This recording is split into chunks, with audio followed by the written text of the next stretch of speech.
Good morning, folks. Time for what's turned into a regular Sunday breakfast with the coach session. So we'll wait a few minutes to get a few people to come on board, and then I'll take your questions, etc., etc. Hopefully you've been thinking about some things. Those of you who follow me have been thinking about some things to ask. So I'll be happy to answer your questions when we get an audience built. So yeah, Sunday morning, so I'll probably be coming on here regularly for the time being, and then as often as possible, without technical difficulties, I'll be posting these sessions to my YouTube channel as well. So we'll do that post-session. There has been some technical problems with that, so not all of them will get on there, but a great majority of them will. A lot of people have been asking when we're relaunching my program design mastery course. That's happening this coming week. So those of you interested, it has its own website now, Program Design Masterclass. That's programdesignmasterclass.com. Programdesignmasterclass.com. And we'll be relaunching that this week. So if you want to get on board that, it's got a ton of new content. It's all about how to design programs and the principles behind program design. Sort of the art of the fitness industry, more so than the science. I'm kind of starting to get bored with all the science and pseudoscience that represents this industry. And I'd like to sort of present to you the creative elements of it. So that's what Program Design Masterclass is all about, the fun and the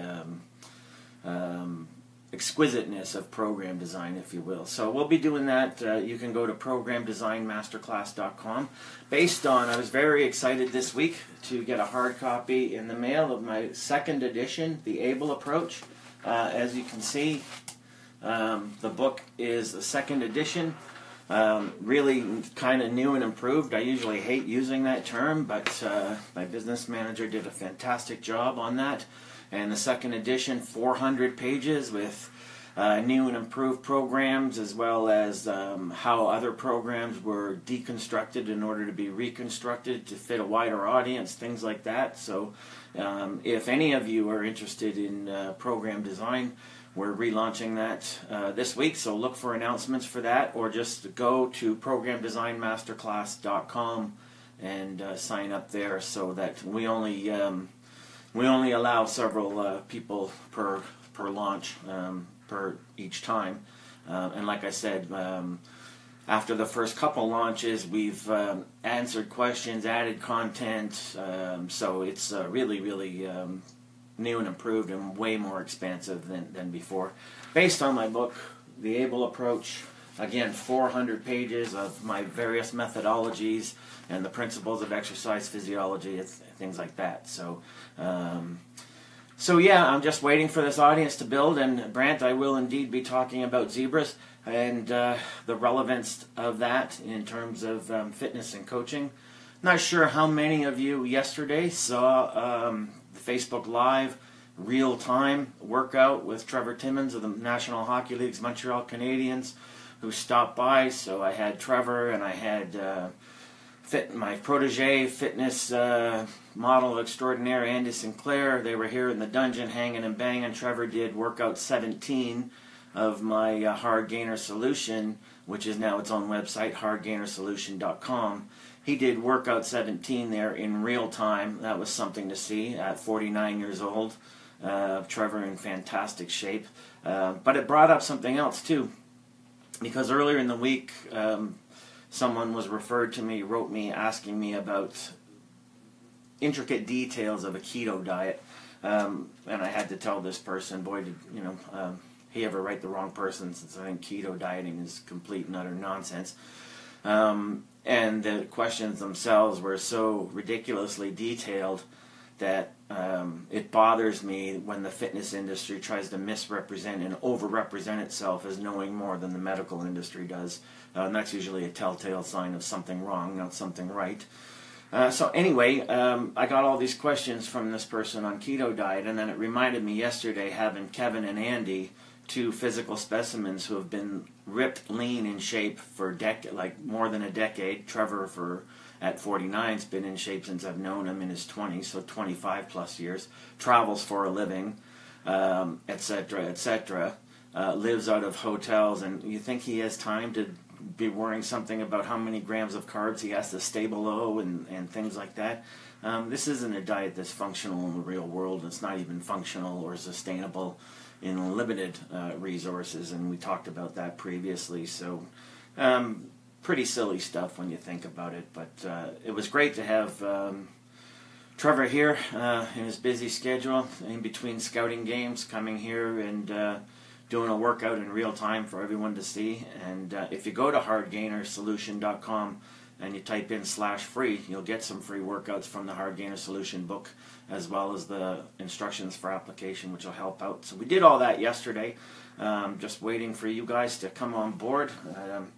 A limited audience so far, so if you got any questions, fire away and I'll be happy to answer them, and then as we build, I will take it from there. So I do have a couple things I want to talk about today, but of course I'm here for you guys, so go ahead and ask. And don't be shy. So I will get around to topic du jour, talking about brain chemistry and for people who struggle with food and eating issues. A couple of the exercises that I've had former clients do and that I've introduced into several of my workshops and online courses before. So here's a question from Alex: do programs need to be altered or changed every 5 to 6 weeks? Depends on how the program's designed. Sometimes, if you take the Program Design Masterclass, you'll see that sometimes weekly rotations are built into programming. So it depends. If everything is the same, structured for 1 week, then it's quite possible that you would need some kind of variation. But good program design has variation built into it. So with good program design, you shouldn't need to, this hard and fast rule, oh, I change my workout every 3 or 4 weeks. Why? Why? According to what? There's no rule that, at midnight in the 3rd week, your body is somehow adopted to some kind of protocol. That's just silly outside-in thinking as well. So part of what Program Design Masterclass does is sort of explain these silly, nonsensical outside-in rules and get people to understand the nature of the body and how it adapts and responds, and then let alone the variations in terms of principles of exercise physiology from ground zero up. So that's very, very important as well. So yeah, it's kind of a hard question to answer. How often to change a program depends on the actual structure of the program, purpose of the program, and the person doing it. So this person evolves from one level to another, then a program would have to be introduced to counteract that. So that just should make logical sense. And again, the tendency of the industry is to want to overcomplicate very simple things and simplify very complicated things, and that's where we run into trouble with one-size-fits-all nonsense. Things like pre, peri, and post-nutrition, which applies to a very, very tiny segment of the population, mostly professional athletes who are always training at max work capacity, and it doesn't apply to 99% of the rest of us out there, but it works to sell supplements. So when we start using fancy words like pre and peri and post, everyone gets all excited, and you get people who are barely breaking a sweat in a gym walking around with their colored water bottle full of amino acids and glutamine and other hogwash that they don't even need, and they could have saved their money and paid for expertise instead. So yeah, the powder and potion simplicity still drives this industry, unfortunately. Okay, if 4 kilograms is too easy a weight for an exercise for a given rep range and 6 grams will lead to failure, you always go on the side of lighter until it's too light, depending on your level of development, depending on the purpose of a program.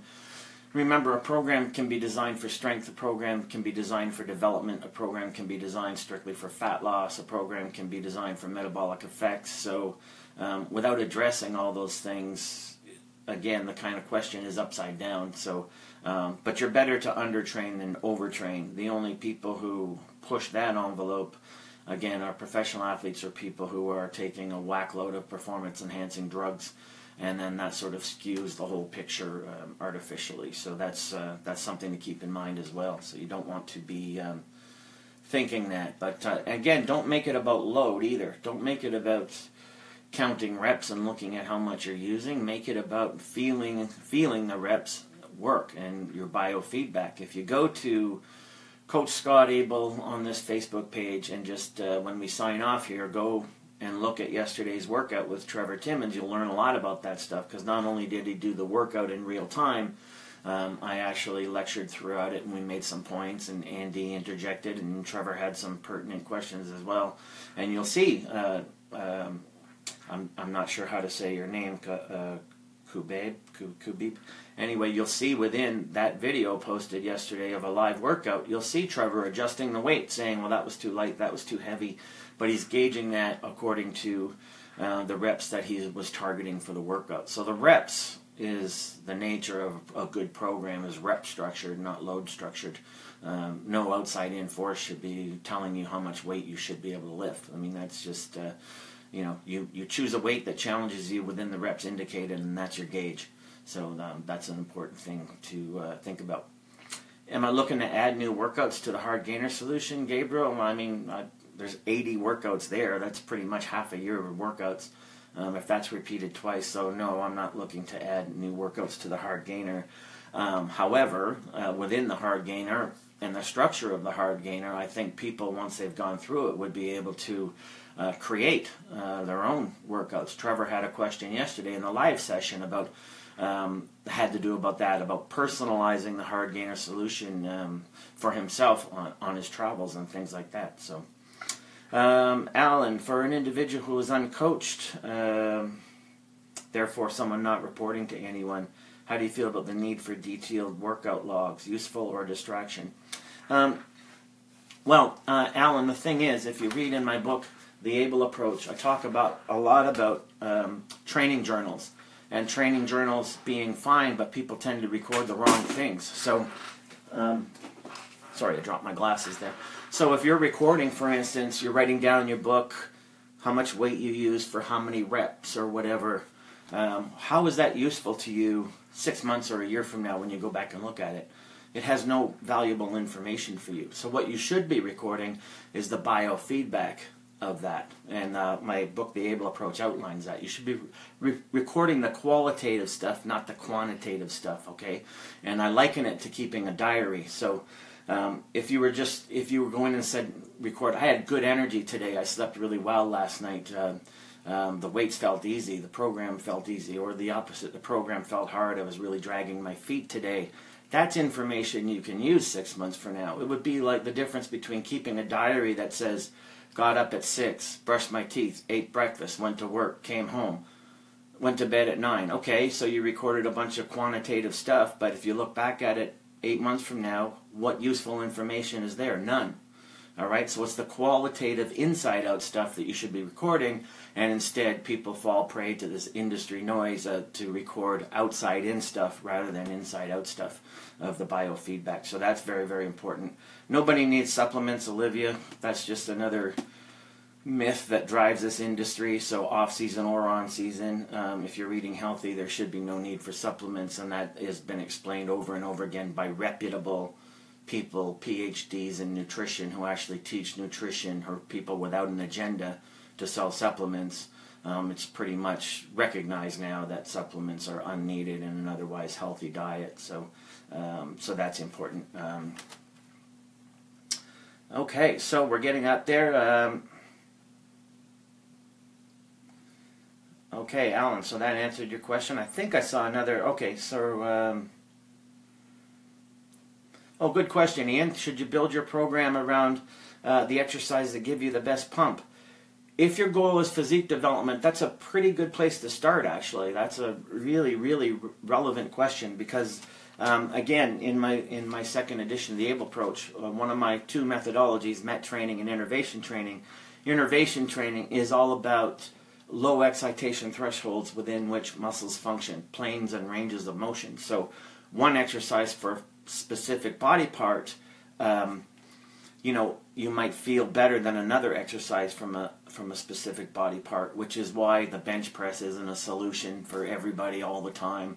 Andy talks about his long limbs and why he's never used the bench press for pec work, and he's never used the bench press because he's not a slave to his ego, so it's a non-exercise for him. So that's another way of answering your question, that yes, you can build a program around the exercises that give you the best pump. However, you're going to have stubborn muscles that don't respond well, and you have to learn how to sort of get at them, not necessarily with the weight, but different angles of ranges and planes of motion that invite fiber recruitment. You don't force fiber recruitment, you invite it. So that's a big thing as well. So, and again, just to remind people, programdesignmasterclass.com. A lot of you have been writing me about program design, when it was going to open up again. So it's opening up this week. So if you want to go to programdesignmasterclass.com, you'll be able to sign up for that and get on board with a whole whack of new content as well. So, any other questions? I have to drink some water because I had a whole box of waffles and maple syrup for breakfast. So on my refeed day, so a little dry in the tongue. All right, so I'm going to get going here. So one of the things I wrote down, and this is more for people who have food issues and eating issues, but I see more men on here than women, and it's usually women who have the eating issues. So as you see in the topic, I wrote about don't think about zebras. So I'm going to tell you a little bit about that exercise, okay? A lot of people who write me, and then I'll get back to your questions, a lot of people who write me struggle with food and eating issues, and they'll present to their minds questions like, why do I struggle with this? Why can't I get over this? Why do I keep failing at my diet?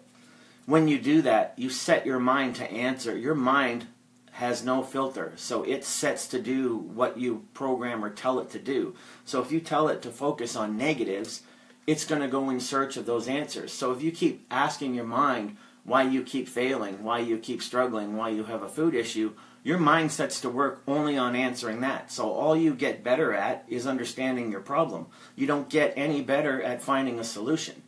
So for a lot of people, in previous courses I've taught and books I've written about food issues and eating issues, etc., one of the classic exercises in cognitive reframing is to get people to, for instance, I use the example zebras here, right?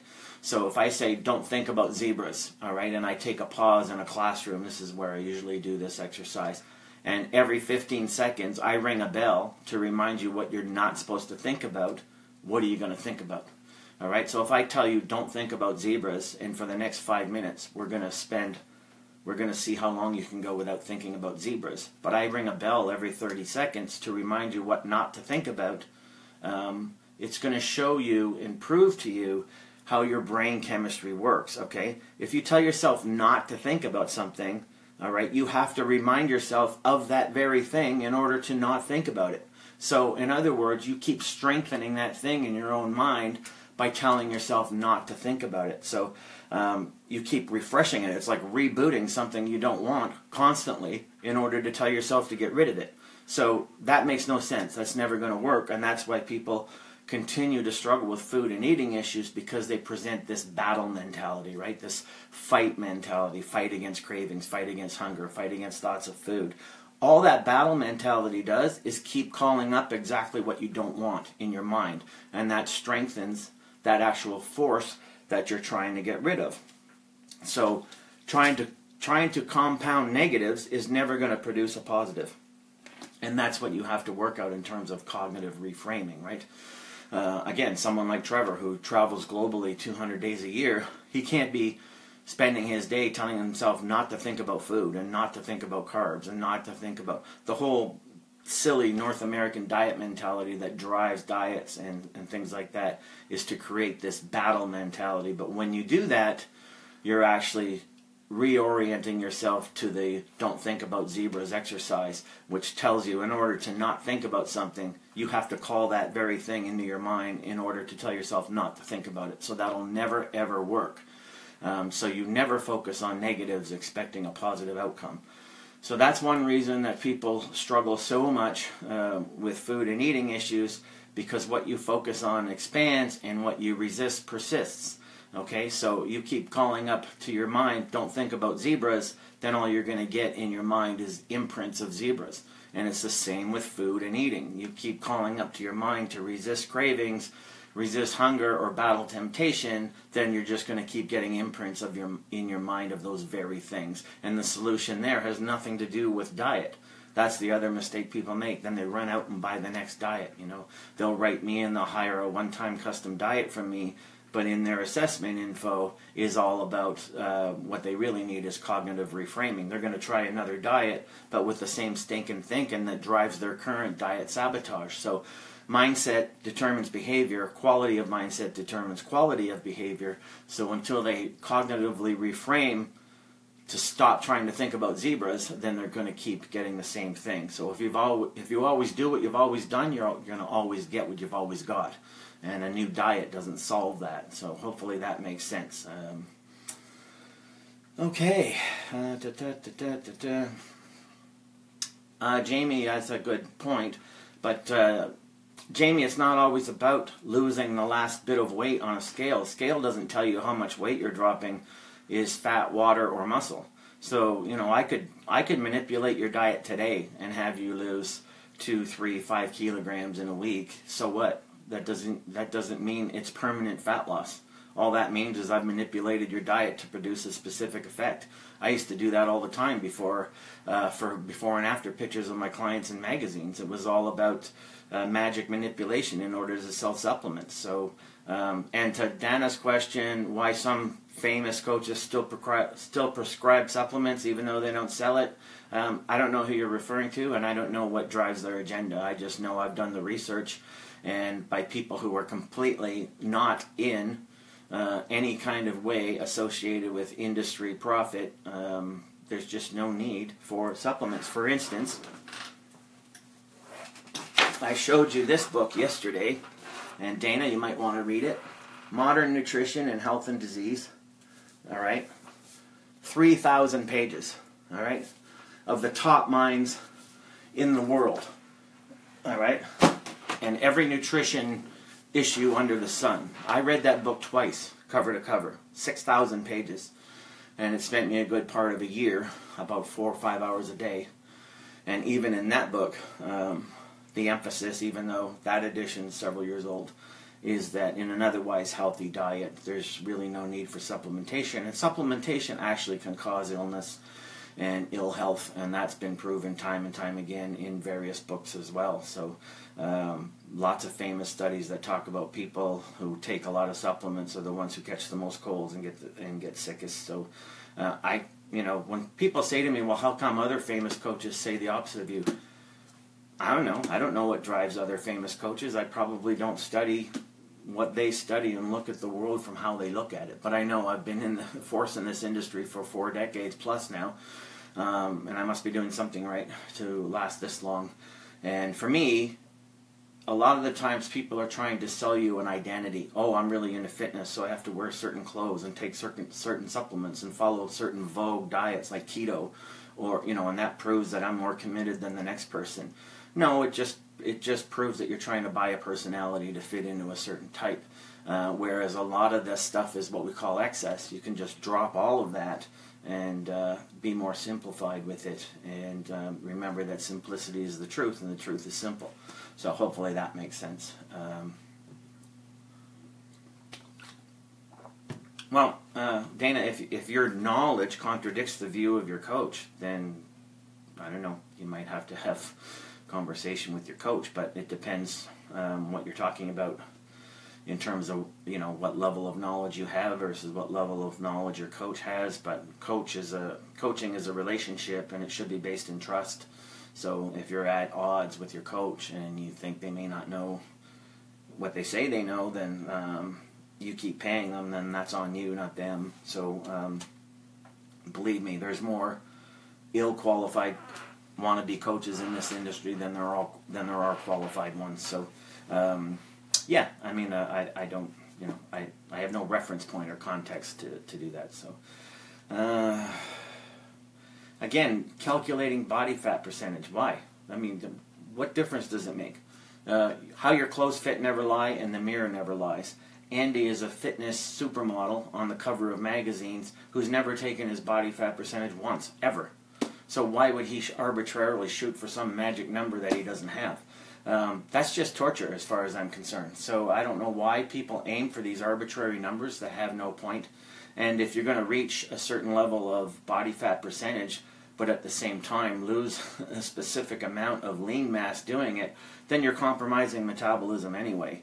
And one of the things I wanted to point out yesterday with Trevor and Andy, people who have been in lean, ripped shape for decades, is that they don't aim at numbers. That would torture them. You can't do that for decades and not have some psychological, psychic rebellion against it. So for me, all that fancy number crunching is industry-created hogwash in order to give people what we call the illusion of control, but it's not sustainable. And if it is sustainable, I wouldn't want to live inside that cage.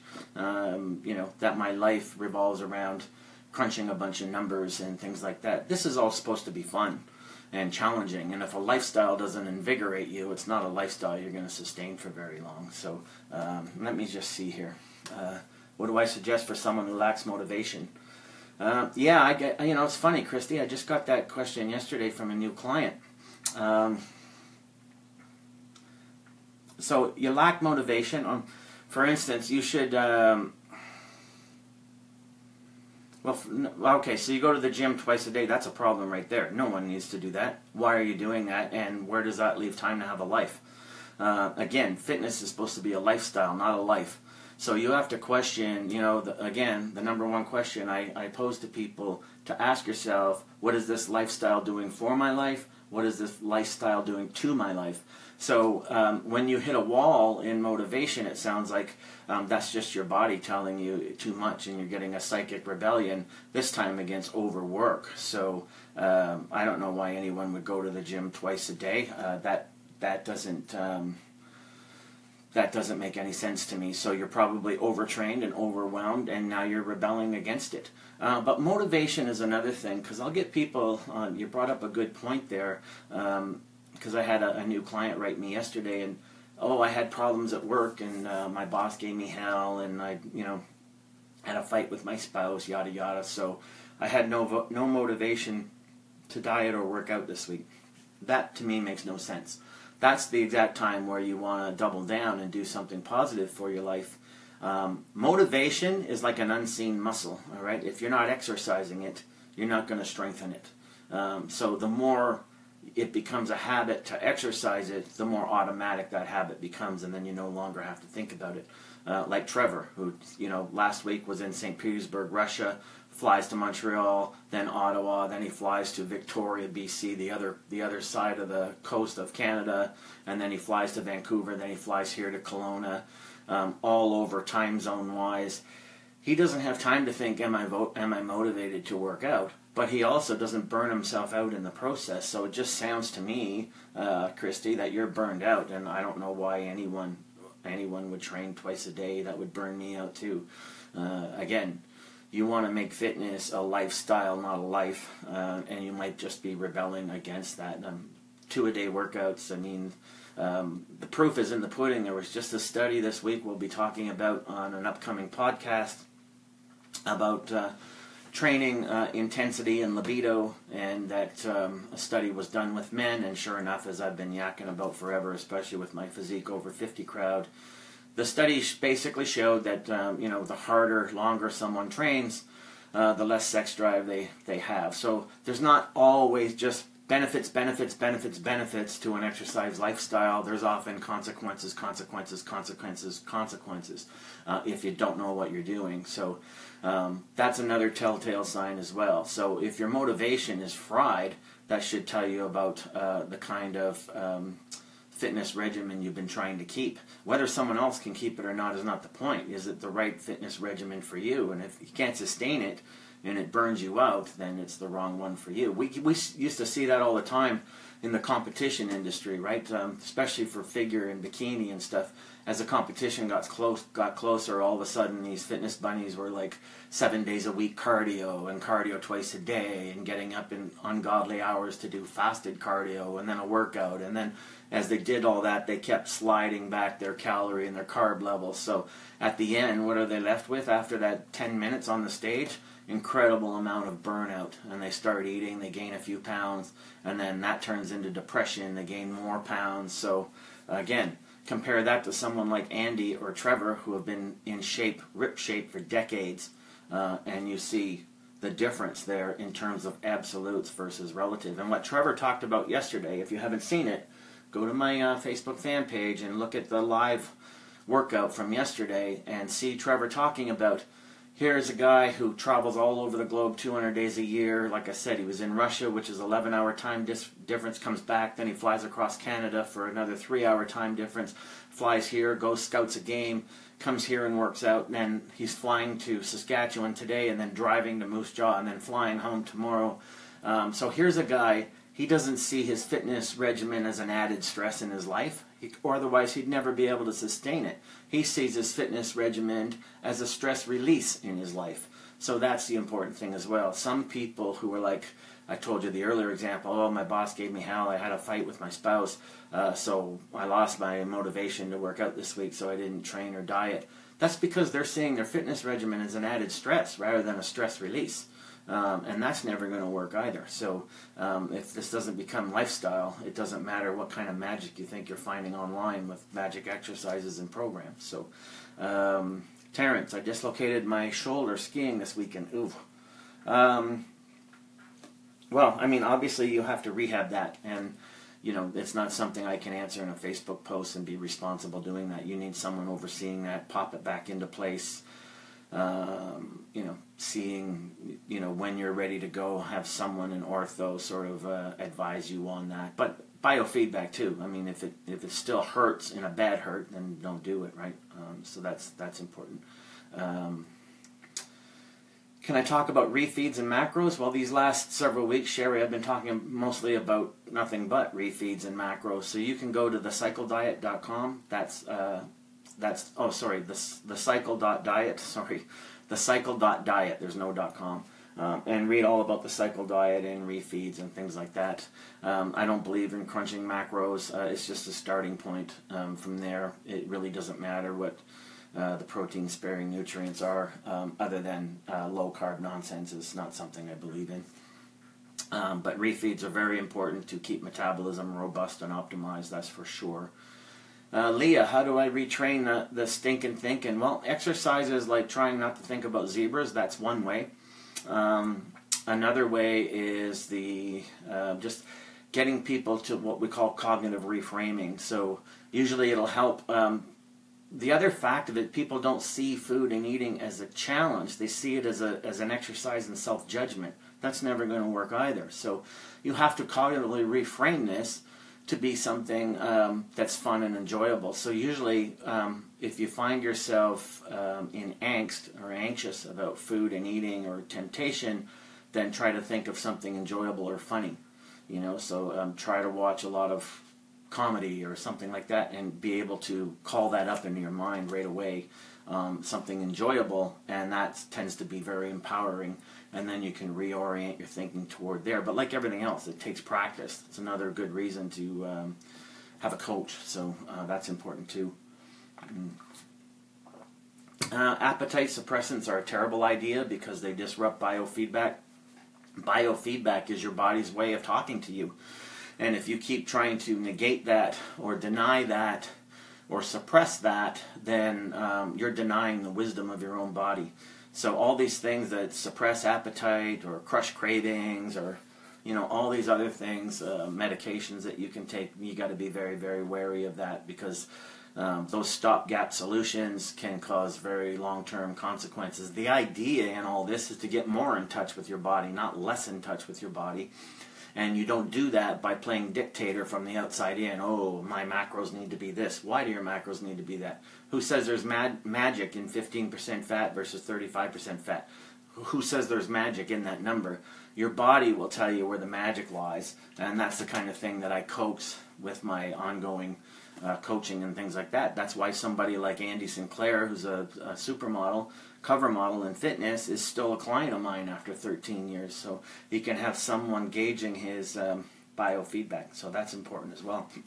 But anything that tells you, and again, the reason so many ladies get into trouble with food and eating issues is because for whatever reason they'll undertake a process that has them denying their biofeedback, their own body's wisdom for weeks and months at a time until their body gives out, their metabolism gives out. So when your body's telling you something, like the earlier question about going to the gym twice a day and now I've lost my mojo, of course you've lost your mojo. That's your body's way of talking to you.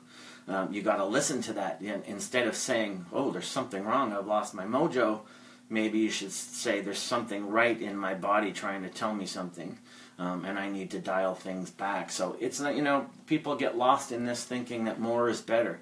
More hours in the gym is better. More time in cardio is better. More calorie restriction is better.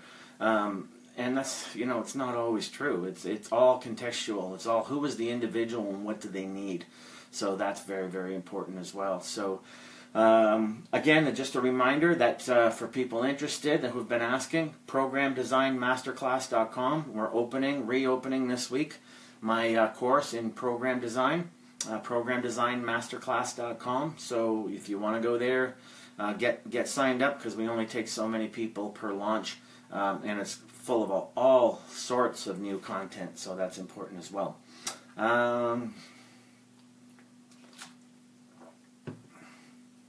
Yeah, hey Janine, I mean, the further you get away from numbers, the better. Again, I use supermodel Andy Sinclair, and I use Trevor Timmons from yesterday's workout. Again, if you want to backtrack on my Facebook fan page to that live workout session, these are people who don't track numbers. They've never tracked numbers, and yet look at what they are. They're people who have sustained low body fat levels for more than a decade. So there's lessons in that, So very oftentimes, people, I just wrote down on my whiteboard for my next Coach and Andy show next week, someone wrote in, and I get this typical all the time. The comment is, well, he can eat that way because he looks like that. No, he looks like that because he eats that way. And that's the lesson that so many people just keep denying in their own minds, that there's lessons from these guys, that they don't crunch numbers, they don't obsess about macros, and yet they've been incredibly lean for a decade. Why? Because these things don't control them. They control these things. And when you get to that level of mastery, you don't need things like outside-in number crunching and dictations, all right? So when you are a dictator to your own body, you're no longer a partner with it. So that's never going to work out. You were born to be in partnership with your body, not to be in negation of it. So that's very important as well. Brant, every Thursday, Friday, you're starting to drag. Okay, wanting to add a bump refeed on Wednesday. How do you limit that? Well, first of all, you have to question if it's a refeed that you really need. A lot of the times people confuse needing a calorie spike with needing a rest or needing a sleep or needing to just reset, put their feet up, something like that. So a refeed doesn't always solve everything. Oh, I'm dragging, I'm really tired, I'm not sleeping, I must need a refeed. That's pretty circular logic. You're telling your mind what you want to hear, not what you necessarily need to hear. So that isn't always the right equation. And again, in terms of refeeds, if you go to thecycle.diet, thecycle.diet, you can get the course or the book that outlines exactly what to look for. But if you were going to introduce a midweek refeed, you just limit it to one meal. That's the best way of doing it. And there's no need to count calories or anything like that.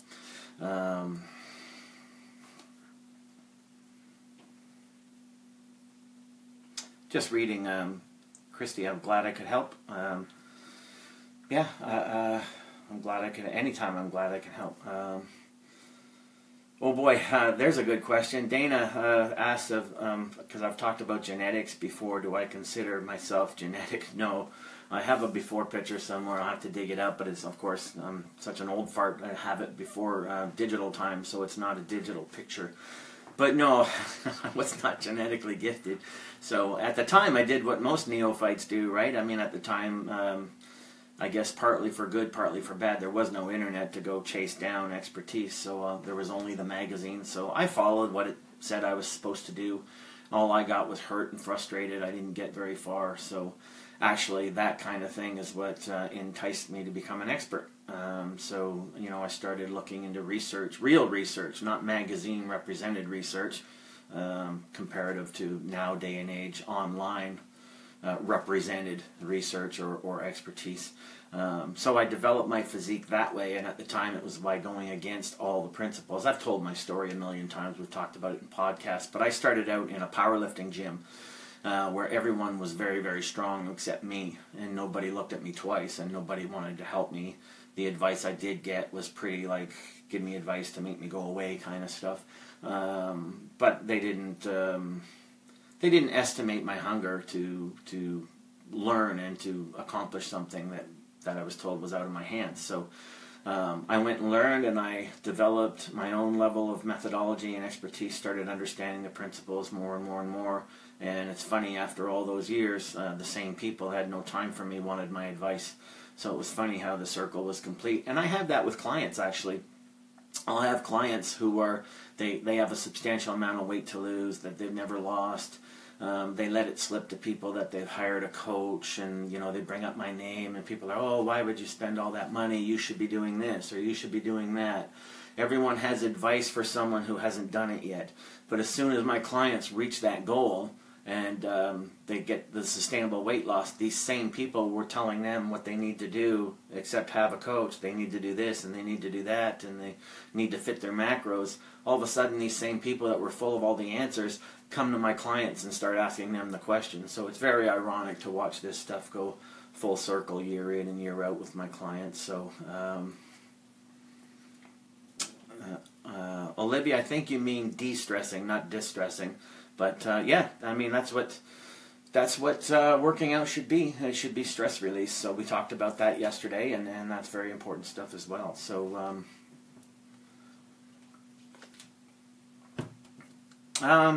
Adderall, questions about Adderall, things like that. I don't feel comfortable touching that. Take it up with your doctor.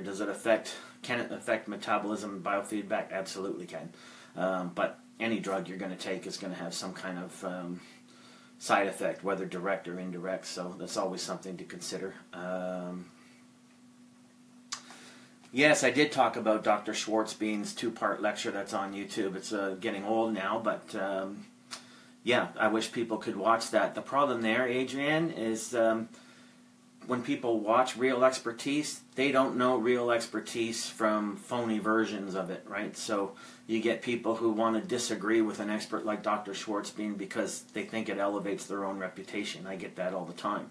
People who have been around 10% as long as me and accomplished 10% as much want to disagree with me in order to vault their own reputations and by comparing themselves to other established industry experts. Nature of the beast, I guess, but a lot of the consumers, they don't recognize real expertise when they hear it. But Dr. Schwartzbean's lecture talks about the nonsense of keto diet and the fitness industry, about always placing the body in a depleted state and thinking that that's going to help somehow. And she talks about, like I talk about, the tissue building nature. We should be thinking the other way. We should be thinking about building up tissue, not breaking it down. And keto diet is the ultimate in breaking stuff down. And it's terrible, terrible emergency mode for your body. So it's not, that's not a livable. Yeah, that's not a livable thing. So, what workout would Trevor do after 17? I think Trevor just sort of scans the book now on his travels, because like he said yesterday, when he was in St. Petersburg, Russia, he had to train at the hotel gym, which was actually pretty good. But I know when he's been like in Finland, which also tends to have really good gyms, by the way, but he can be in remote areas scouting a game where, the hotel gym isn't all that great. So he'll scan what he has, and then he'll use the hard gainer solution as sort of a way to, amalgamate and construct his own workout from there. Don't forget, the hard gainer solution is 1, whole body workouts, and then 2, breaking down the strength curve. So as long as he knows a rep range, then he can substitute in body part movements. I do that when I travel to Aruba. If I'm limited to the hotel gym, which tends to only have dumbbells to go up to 50 pounds, then I think of the exercises where I can do my load emphasis, like sets of reps of 5, and then I don't have to worry about the lighter dumbbells. I'll just work around that with the 15 to 20 for priming the pump. So once you understand the premise of hard gainer solution, you can work within those 80 workouts to sort of create a workout of the day if you have to, but you can also follow those as well. So yeah, that's hardgainersolution.com, hardgainersolution.com.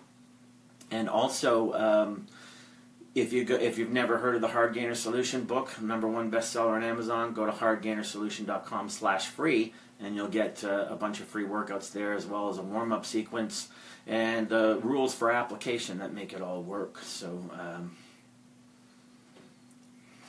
you should always use, Rachel, you should always use lifting straps for any movement where grip is a factor. So deadlifts, bent rows, things like that, always a good idea. And then the question on caffeine before a workout. Yeah, the book is pretty much closed on caffeine. For all those tree huggers out there, it's pretty much been proven now the benefits of caffeine, both health-wise in terms of being one of the most powerful antioxidants out there, even compared to very, very nutritious, nutrient-dense food. Caffeine still ranks high, as well as being mobilizing free fatty acids in the bloodstream for surrender to be burned as fat, and prolonging workout time at a higher level. So the book is closed on caffeine being an aid, if anything else. If you're going to supplement with something, a supplement that actually works would be caffeine in the form of coffee, not in the form of abuse, of course. Anything taken in excess is abusive to the body, and the body will respond accordingly. So, you know, it's not that more is better, it's that better is better. So caffeine before a workout, absolutely, positively. I'm a big believer in that as well. So very, very important. Olivia, I think you meant you just purchased my book, Physique After 50. I don't think you mean Physique After 4. So, but typing can be a bit of a quagmire on this. So yeah, Physique After 50 is actually the follow-up to my Hard Gainer Solution book, because after age 50 we are all hard gainers because of the hormonal and biochemical changes that take place as we age, which we can't really do anything about. Hormone replacement therapy, yes, a big believer in that, of course. If you've read my blogs from August 2015, I think it is, on scottabelfitness.com, you can read about that. Now, actually, Olivia, that's unless you ordered the hard copy from Amazon, that's a digital download.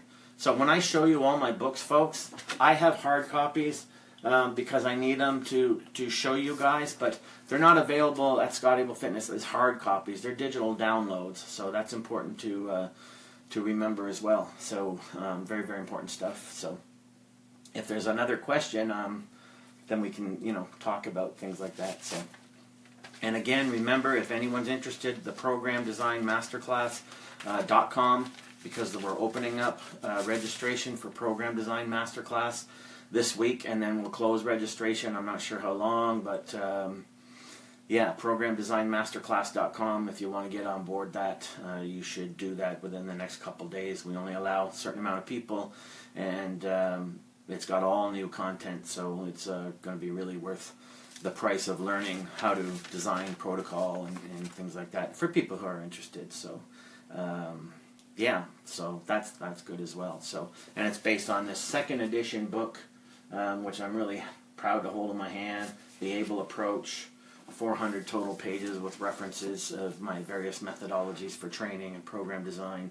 I was nice to get that in the mail because the second edition looks a lot more professional than that first edition, that's for sure. So yeah, so any other questions before I proceed, or I'm not, oops, I might keep dropping my notes there. So we're building up an audience, so that's good. Yeah. Any other questions? Training, diet? You know, there used to be I used to call it the lesson of Chinese food. You know, before Chinese food was westernized with a lot of heavy junk and sauces, but when Chinese food really was Chinese food, like it still is in certain pockets like San Francisco or Vancouver, you know, the joke used to be that I love Chinese food, but you're hungry an hour later.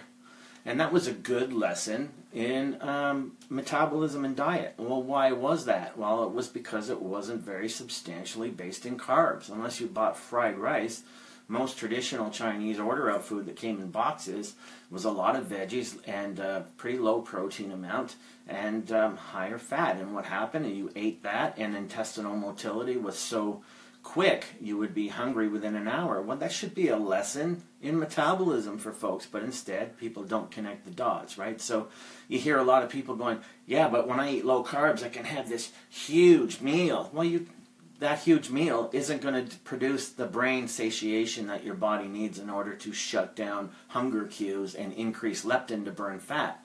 So yeah, you can have 4 pounds of green beans at a meal and say, well, isn't that way bigger than this smaller amount of balanced protein, carbs, and fat? Yeah, it's a whole lot more, but the intestinal motility is even faster, less complete absorption, and you're going to be hungrier even quicker. So people think they can trick themselves with all these things, but you can never trick your body. Your body always knows and understands. So you look at someone like, again, yesterday's live broadcast, someone like Andy, someone like Trevor, who have been in ripped ab shape for a decade, who don't even think about nonsense like low carbs and no carbs. So that's something I wish more people would connect the dots to. So hello, London.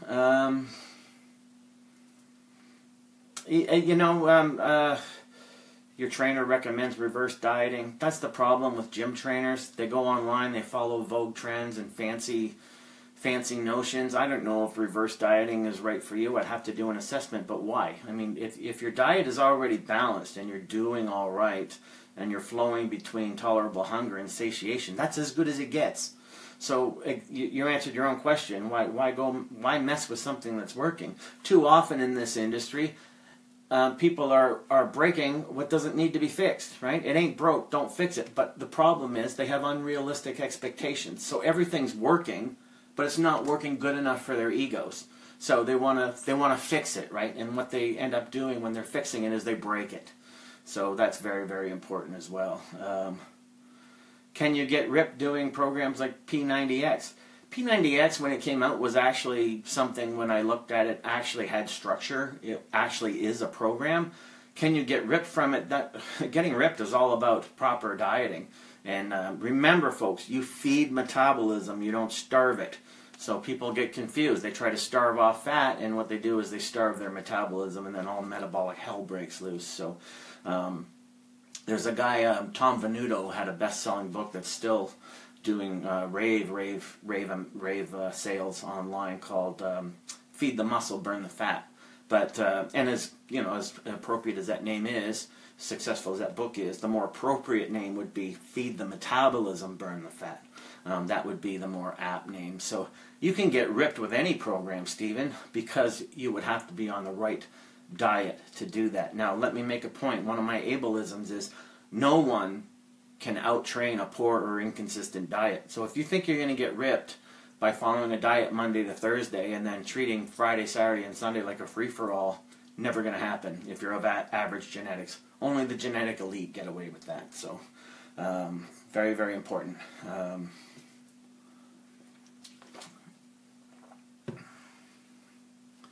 Yeah, Velma, when it comes to low carbs and the tribal warriors and trolls online who want to make it sound like, keto is magic and things like that, they have no answer when you refer them to the National Weight Control Registry that registers and records people who have lost substantial amounts of weight and kept it off for more than 2 years, and they can't find less than 1% of thousands and thousands of people that they've recorded, less than 1% followed and kept a low-carb diet in order to do it.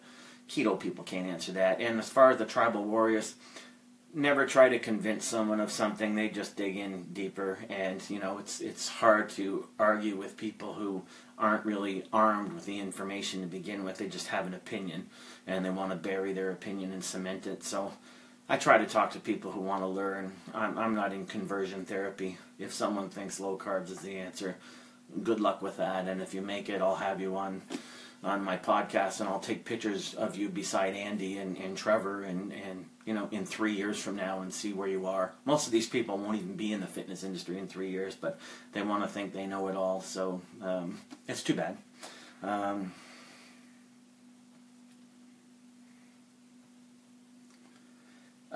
References for vegetarians.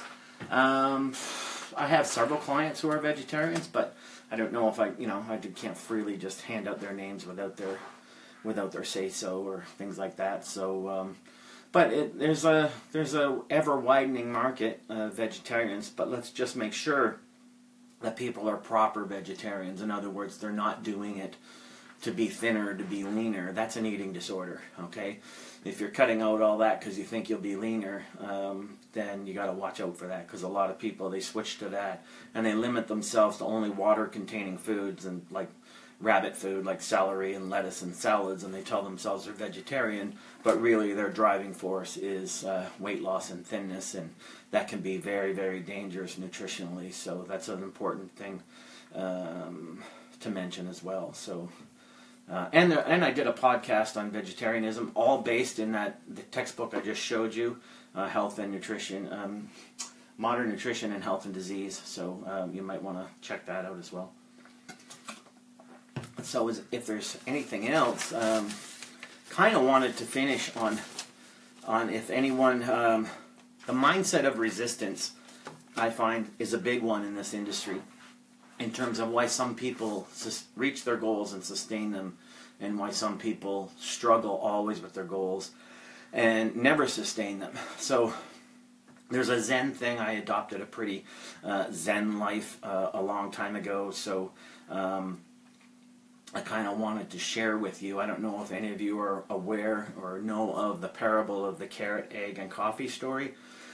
If you have, just maybe do a yes or a no, and I can see the comments, or you want me to talk about it. But it speaks to the mindset of resistance versus the mindset of acceptance in terms of goal setting, goal reaching, healthy mindset. Like Buddha said, right thinking produces right action, produces right behavior, which produces right thinking, that kind of thing. So that's a very, very important thing. So there's the carrot, egg, and coffee parable that explains the mindset of resistance. And if I don't speak to that this time, I'd like to begin with it next time and explain that, and maybe pique your interest. So Rex, you want to hear the story? If you want to hear the carrot, egg, and coffee parable, I can close with that now. Just give me a few thumbs across the screen, and I'll yeah, especially if you struggle, then you want to hear this. So okay, so the mindset of resistance is such that how you meet resistance will determine the effects on the outcome. So thanks for the thumbs up, folks. I'll share this with you. So let's say the carrot, egg, and the coffee, and their nature, all right, and the resistance they're about to meet is boiling water, okay? So a carrot, you take a carrot before it's immersed in boiling water. It's colorful, it's crisp, okay? It's snappy on the outside.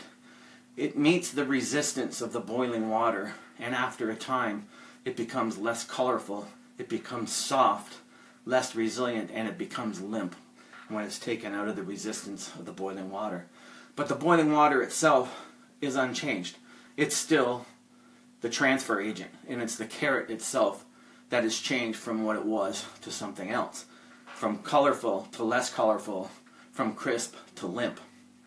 You take something of the opposite nature, like an egg, which has a fragile outer coating, okay, protecting an even more fragile inner fluid self, okay, which sounds like a lot of people, doesn't it? And when the egg meets with the resistance of the water, after a certain amount of time in the boiling water, the resistance overcomes the egg, changes its nature in that its hard outer shell cracks, and because it cracks, it's no longer protecting its soft fluid nature on the inside, and the inside itself becomes hard. You take the egg out of the water, like the carrot, it has been transformed by the resistance of the water, but the resistance of the water remains the stronger element that transformed what it was set to resist against. So the water, the resistance element, which is life, remains unchanged, but the nature of the element trying to resist it is forever changed its nature. You take coffee, and you immerse coffee into boiling water, and something entirely different happens. Coffee accepts the resistance of the boiling water, and by doing so, coffee becomes something greater than its source, greater than it was, by accepting the resistance of the coffee, or the water, and the boiling water. Instead of the boiling water overcoming the the two transform into something greater than they used to be. So not only does the coffee become greater than it was, the water itself, the source of resistance, is finally also changed by the coffee accepting the resistance of the water instead of trying to resist it. So the nature of the resistance itself changes, and then what we have is what we call in this fitness industry a transformation. And the transformation means the coffee itself transcends but contains its original form. All right, transcends but contains its original form. So it accepts the resistance of the boiling water, and in doing that, it transcends its source and becomes something greater than it used to be, but still retains elements of itself. And because it accepts the resistance, it also transforms the nature of the resistance, which is the boiling water.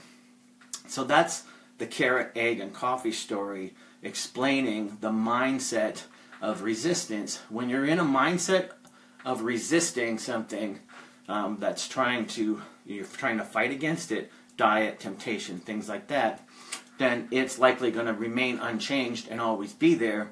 And the thing that's going to be changed and altered for the lesser is going to be yourself and your mindset.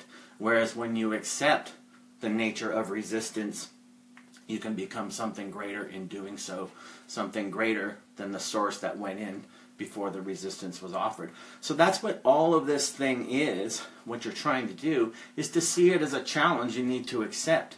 Accept the challenge instead of trying to fight with it, okay? So that's the Zen's parable of the carrot, egg, and coffee story, meeting with resistance versus accepting resistance and being transcended and transformed by it instead of being cruelly diminished by it, okay? So hopefully that story makes sense, and I will finish on that. Yes, a lot of people who have gone through restricted diets are going to experience an incredible rebound for that, so that's important. So, yes, until next time, folks, hopefully you enjoyed the carrot, egg, and coffee parable, and hopefully it makes sense to you. But that's why oftentimes you definitely need to have an outside influence like a coach, someone who understands the nature of mindset and the nature of when you're putting up resistance versus when you're practicing acceptance. And that's very, very important stuff. So, again, check us out at Smarter Sculpted Physique Podcast. Check me out at if you want to see live broadcasts on my YouTube channel. Again, next week, programdesignmasterclass.com, programdesignmasterclass.com if you want to get on board. And also, hardgainersolution.com if you watched that workout yesterday for motivation, watching Trevor hang 'em and bang 'em. Go back to yesterday's live feed and you'll see that as well. And then, Smarter Sculpted Physique for the podcast. I will see you for the next week, next Sunday, for another edition of Sunday Breakfast with the Coach. So thanks for signing in. By all means, please share. And yes, hopefully you'll be around next week. And if it says the class is closed for programdesignmasterclass.com, just hang in there, keep checking back, because we are opening that up this week for a limited amount of time. So thanks for tuning in, folks, and we will see you next week.